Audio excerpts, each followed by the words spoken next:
이 시간 말씀은 갈대상자라는 제목으로 함께 은혜를 나누겠습니다. 갈대상자라는 제목은 참 많이 쓰이고 있습니다. 책으로도 쓰여져 나와서 참 베스트셀러가 되기도 했죠. 오늘 갈대상자라는 제목으로 함께 은혜를 나누려고 하는 것은 오늘 본문 3절에 보면 갈대상자라는 이 말씀을 통해서 제목을 선택을 했습니다. 갈대상자, 그 상자에 담겨진 이 사건, 우리가 이것을 통해서 하나님이 어떻게 역사하시는지를 함께 나누도록 합니다. 첫 번째, 하나님은 환경을 초월해서 역사하신다는 겁니다. 출애굽기는 위인전이 아니에요. 근데 상당히 많은 학생들 또는 교사들이, 물론 우리 교회를 얘기하는 게 아니라 학교의 교사들 가운데 또 세상에서 이야기입니다. 모세의 이야기는 대단히 유명합니다. 그리고 영화로도 만들어지고 애니메이션 만화로도 제작이 되어졌습니다. 그럴 정도로 아주 유명한 이야기가 되었죠. 그런데 문제는 이러한 이야기 가운데에는 중요한 부분이 빠져 있어요. 그게 뭐냐 하면 하나님에 대한 이야기입니다.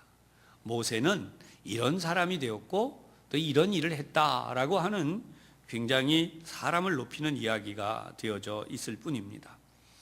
성경을 보면 오늘 탄생, 특히 모세의 탄생에 대한 태어난 이야기에 대해서 굉장히 중요한 내용을 담고 있습니다. 1절의 말씀을 보면 레위 가족 중 한 사람이 그랬습니다. 레위 가족이 누구입니까? 하나님께서 선택하신 사람이에요. 이제 나중에 우리가 보게 되지만 이스라엘이라고 이름을 주신 야곱에게 12아들이 태어났죠. 그 중에 레위가 있습니다. 이 레위 가족 중에 한 사람이 자신이 또 다시 레위 여자에게 장가를 들었다고 합니다. 모세가 어떻게 태어났는지 그 시작을 이야기하고 있어요.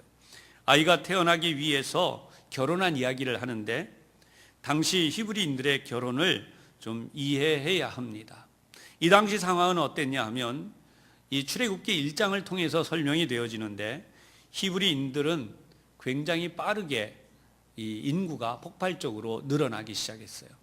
여기에 대해서 민감해진 바로 왕이 조금은 겁을 먹은 듯합니다. 그냥 성경을 보면 단순한 것이 아니라 이들을 이대로 두었다가는 전부 다 이 애굽을 어떻게 보면 뒤엎고 애굽의 모든 이 중요한 자리를 다 차지할 것 같은 그런 위기를 느끼는 거예요. 그래서 이들을 종으로 만들어서 종으로 부리기 시작했는데 그럼에도 불구하고 이 위협을 막을 길이 없어요. 그래서 내린 결론이 뭐냐면 아이를 낳으면 일단 버리라는 거예요. 어떻게 해요? 남자 아이는 무조건 죽이라는 거죠. 여자 아이는 살려두지만, 그래서 이러한 상황 속에서 초유의 박해가 일어난 상황 속에서 지금 결혼을 했다라고 하는 것을 이 본문 1절이 설명하고 있는 겁니다. 요즘으로 말하면요, 너무 살기 어려워서 결혼할 생각을 못 하는 거예요. 우리나라가 왜 이렇게 지금 출산율이 저하되나 그랬더니 그러잖아요. 젊은 사람들이 너무 살기 힘들어서 여기를 헬조선으로 불러요. 그리고 결혼을 못 한다는 거죠. 사실 오늘 헬조선 이야기를 해서 조금 그런데요. 지금 필리핀에 우리 선교팀이 나가 있잖아요. 청년들 비전 트립팀. 필리핀에 가면 우리보다 비교도 안 되게 어렵습니다. 진짜 단칸방에 한 가족이 다 옹기종기 모여 삽니다. 거기서 밥도 먹고 때로는 씻기도 하고, 참 그 방에서 어떻게 사는지 모르겠어요. 정말 작은 방이에요. 근데 거기에 한두 명만 있는 게 아닙니다. 제가 정말 놀랬던 거는 정말 그 아이 안에서 한 10명의 아이들이 나오는 거예요. 조그만 방 하나에서. 그들은 결혼할 조건이 되고 아이를 낳을 형편이 돼서 아이를 낳았을까요? 절대 그런 건 아니죠. 어찌 되었든 오늘 성경을 보면 애굽인들이 어쩌면 이스라엘 사람들이 이렇게 느꼈는지도 몰라요. 그런데 더 놀라운 사실이 있습니다. 이스라엘 사람들이 출산을 할 때요, 왕이 명령을 내렸어요. 무조건 히브리 남자아이는 죽여라 라고 하는데, 이런 속에서 아이를 낳는 것을 산파들이 제대로 받지 말고 죽이라는 명령을 따라서 했지만 산파들이 가기도 전에 아이들을 낳았다라고 이 산파가 이야기를 하는 거예요. 사실은 이 말은 어느 정도 일리가 있는 겁니다. 하나님이 복을 주셔서 산모들이 건강하게 아이들을 잘 낳고 있습니다. 건강한 아이를 잘 낳는 것은 하나님의 놀라운 복이라고 믿으시기를 바랍니다. 세상은 하나님이 우리를 이 땅에 나게 하실 때 바로 이 성경을 통해서 보여주시는 거예요. 그런데 2절에 보면 이렇게 설명해요. 그 여자가 임신하여 아들을 낳으니. 도대체 이 여자는 누굴까요? 출애굽기 6장 20절, 민수기 26장 59절을 가면 이 여자는 요게벳이라는 이름을 가지고요, 남자는 아므람이라는 이름을 가지고 있습니다. 그래서 2절에 오늘 본문, 그 여자가 임신하여 아들을 낳으니 그가 잘생긴 것을 보고 석 달 동안 그를 숨겼다 그랬습니다.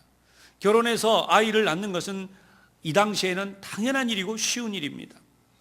그런데 이 부모들이 이 탄압의 위험을 무릅쓰고 이 사내 아이를, 남자아이를 숨겼다는 거예요. 남자아이는 무조건 죽이게 되어 있죠. 학자들에 의하면 나일강에 던져 죽였다는 거죠. 그런데 그 부모가 어떻게 했느냐? 이 아이가 잘생겼대요. 그래서 잘생긴 것을 보고 숨겼다는 겁니다. 성경에 보면 이 잘생겼다라고 하는 이 단어가 7번이나 창조 이야기 때 사용이 돼요. 하나님 보시기에 좋았더라. 이 단어가 바로 그런 단어예요. 그런데 주석가들은 무슨 이야기를 하느냐 하면 모세의 탄생이야말로 평범한 것이 아니라 하나님이 새롭게 이스라엘을 창조해 가신다는 것을 보여주는 거예요. 다시 말하면 이들이 애굽에서 종살이 노예살이를 한 모습은 바로 우리가 이 땅에서 죄인으로서 죄의 종이 되었던 모습을 예표하고 하나님께서 새롭게 출발하는, 모세를 통하여 출발하게 하실 것을 예표하셨다는 바로 그 이야기입니다. 두 번째로 오늘 우리가 생각할 것은 가장 위험한 것이 오히려 하나님의 함께 하심을 통하여 가장 안전한 것이 될 수 있다라는 거죠. 3절에 보면 더 이상 이 아이를 숨길 수 없었다 그랬어요. 감출 수 없는 이 상황을 어떻게 극복할까? 운명에 순응해서 이제라도 늦었지만 죽을 죄를 졌습니다. 우리가 이 아이를 숨겨서 길렀으니 용서하여 주시옵소서. 그러면서 이 아이를 그냥 내어버려서 죽게 할 것인가? 그런데 오늘 성경을 보면 굉장히 놀라운 방법을 찾아냈어요. 그게 뭐냐면 갈대 상자를 만든 거예요. 어떻게 이렇게 기발한 생각을 했을까? 아므람과 요게벳이 이런 생각을 해냈을까? 굉장히 궁금해지죠. 어쨌든 이 갈대 상자는 그 당시에 이 애굽 지역에서 유행하는 이 갈대라고 하는 파피루스를 이야기하는 그 일종의, 우리로 말하면 대나무는 아니고요, 우리 그전에 왕골이라고 불리우는 좀 손가락보다는 약간 가늘지만 그 정도 되는 굵기의 들이 있었죠. 쌀이나무보다 약간 좀 굵기도 하고 그런, 근데 좀 말랑말랑하죠. 대나무는 아니에요. 근데 그런 종류 같은 것이 이 파피루스예요. 그래서 이런 것을 적당하게 엮어서 만들었다는 것이 바로 이 갈대 상자입니다. 근데 이 갈대 상자에다가 역청을 칠했다 그래요. 이 지역에서 흔하게 구할 수 있는 것 중에 하나가 우리 석유를 생산하고 나면 콜타르 종류 같은 건데요, 여기에도 그런 게 있었다는 거죠. 그리고 여기다가 나무진을 칠했다 그래요. 이건 완전 방수가 됩니다. 그래서 물 위에 둥둥 뜨게 되는 거죠. 이 안에 물이 들어가지 않습니다. 거기에 아이를 담아놓고 이제 기다리게 됩니다. 무엇을 기다렸을까요? 우리 같으면 희망이 없어요. 우리 종종 그러지 않습니까? 뭔가 이제 다 끝났어. 뭐 더 할 게 있겠어. 빨리 종치고 끝내지. 우리 그런 생각하지 않습니까? 그러나 여러분, 우리가 어려운 순간에, 가장 위험할 때 하나님을 바라보아야 할 줄로 분명히 깨달으시기를 바랍니다. 직장 일을 하든 사업을 하든 사람을 만나든 어떤 환경이 되었든 우리의 삶의 자리에서 우리는 하나님을 꼭 만나야 돼요. 그렇다면 하나님을 만나기 위한 준비를 해야 되는데 바로 이 모세의 부모가, 어머니와 아버지가 그렇게 했다는 겁니다. 여기에는 온 가족이 혼연일체가 됐어요.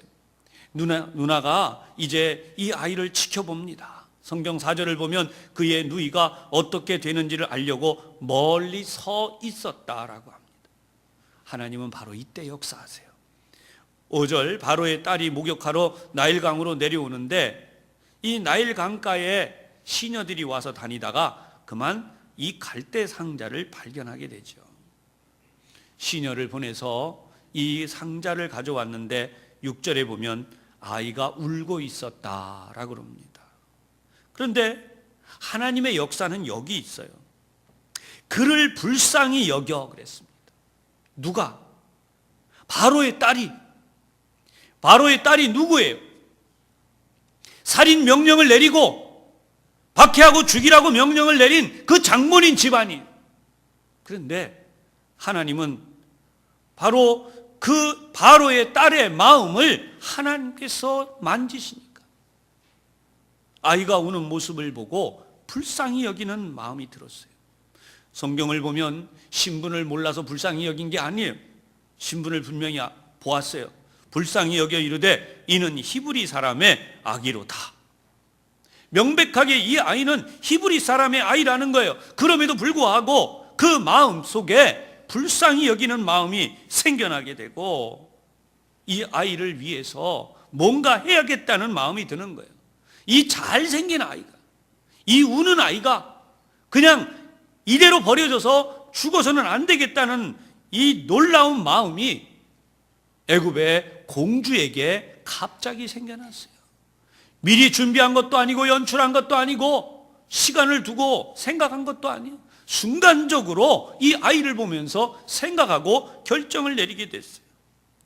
이것이 바로 하나님의 역사인 줄로 분명히 믿으시기를 바랍니다.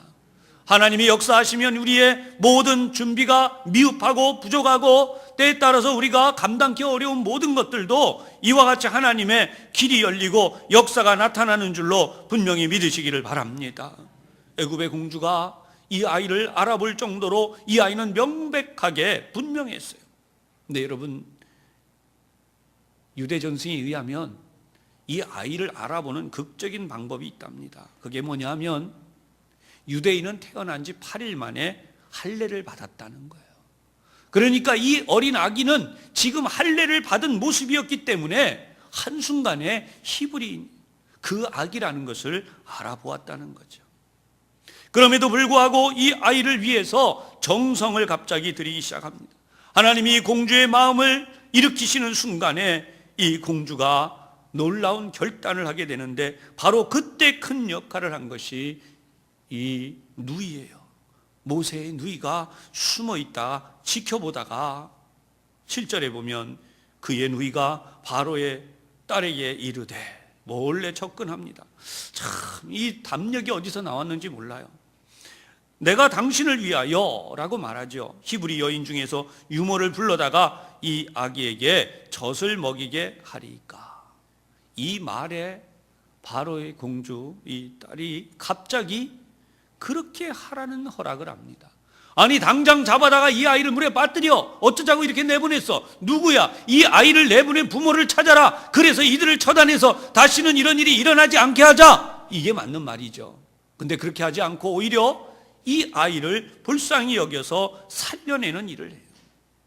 사랑하는 여러분, 이 아이가 자라나자마자 이제 친어머니의 품으로 되돌아갔어요. 버렸지만 되돌아갔어요. 이게 중요한 것입니다.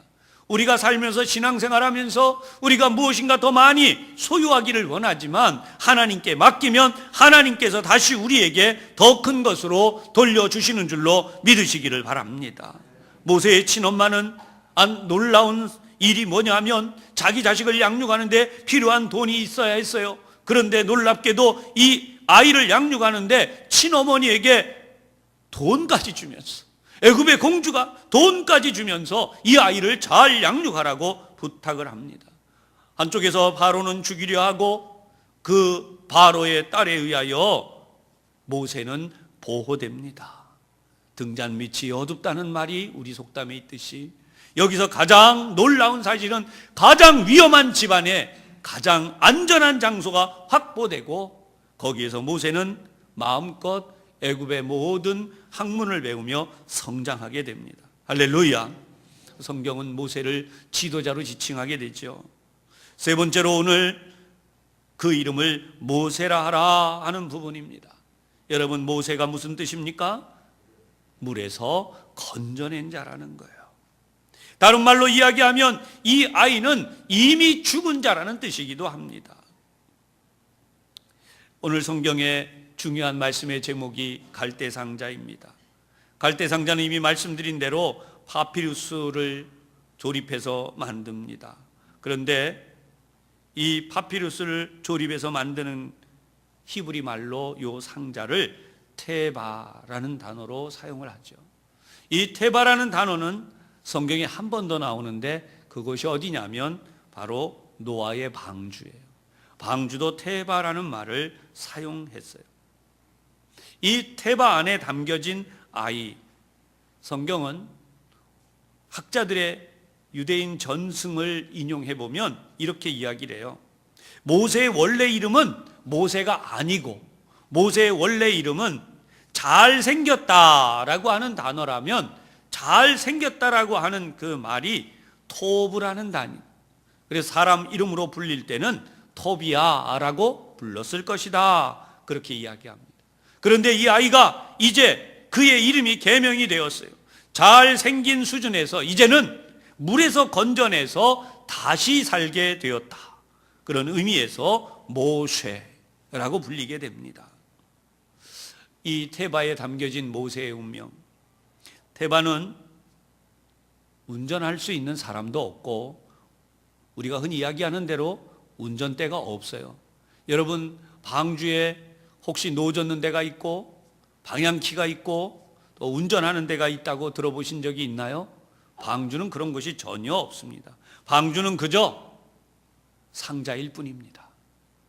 어디로 흘러가든지 방향이 어떻게 되든지 이 모든 것은 하나님이 조정하시는 겁니다.